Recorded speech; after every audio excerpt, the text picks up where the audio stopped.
Kasi, pupunta kayo sa isang negosyante kung may mga kainan, kung kainan man yan, kung kante may mga restaurant man yan, ang ginagawa nyo, pupunta kayo doon, mag-review kuno, pero ang intensyon naman talaga, manira, hindi naman talaga para kumain.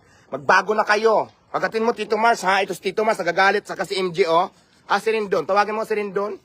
Kaya pag nakita mo yung mga vlogger na yan, mga content creator na yan, mga ano, ha, gagatin mo kaagad. Yung hindi magandang intensyon. Na, nagagalit tuloy sa'yo si MG. Ito, oh. Diba, MG, oh? Magbago-bago na kayo. Kasi ako ilang beses talaga ako siniraan na pumunta lang doon talaga para talaga kumain. Nagtatalak sa social media pagpatapos kumain. Diba? Tama ba yun? Magbago na kayo. Baguhin nyo ng ugali nyo. 2025 na tayo.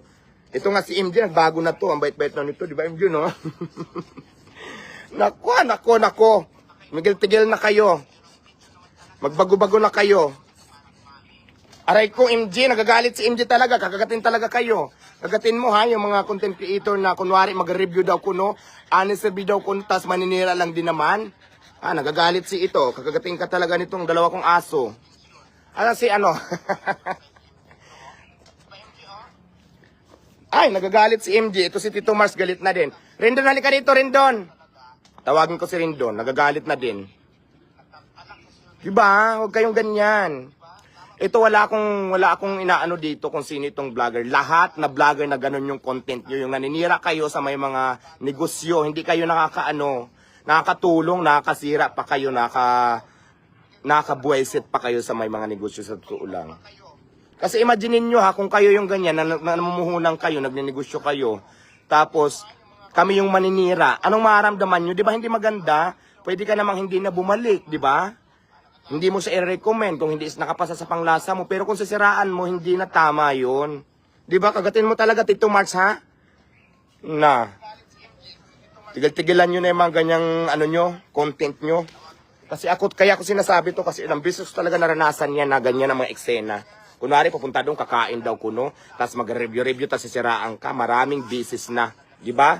Kaya nagagalit talaga sa'yo si MJ. Kagatin talaga kayo nito pag bumalik pa kayo doon.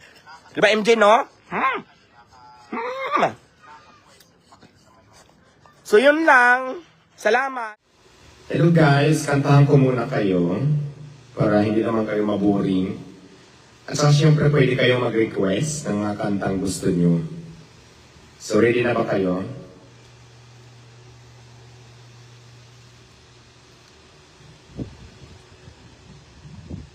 Kantahan ko kayo. Diyan lang kayo, ha?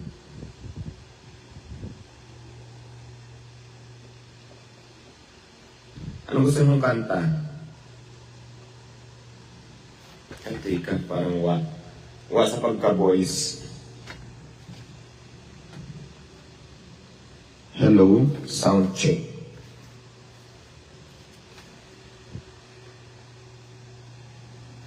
Parang walang busis. Wait lang, ha? Ay, nako!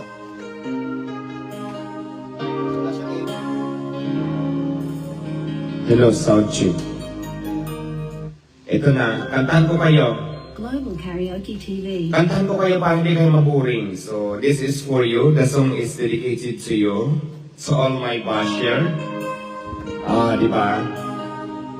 Kantahin natin tong usong-usong kanta. Mag-ano kayo? You, I know you're